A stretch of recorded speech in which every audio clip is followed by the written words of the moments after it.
Posso dire che c'è la mia vita. Ci ho passato quasi tutta la mia vita qua.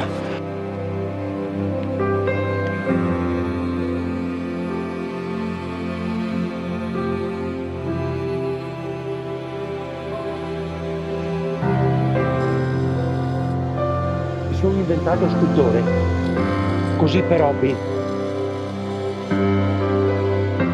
Io e mio padre ci mettevamo qua su una piazzola, ci fumavamo la sigaretta.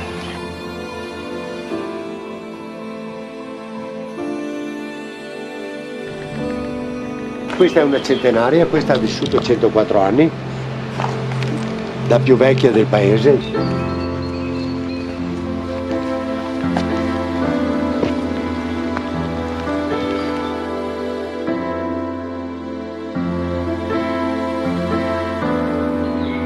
C'è la vita di mio padre, mia e di mio fratello qua, no?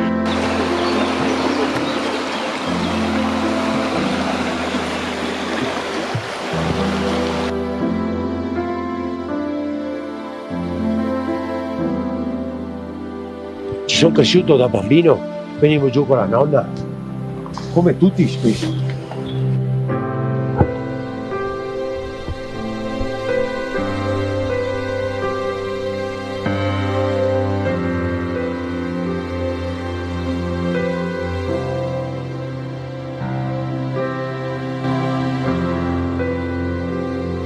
Questi fiori qua mi ricordano mio padre, è morto nel 94 e allora quando riprendono a fiorire, no?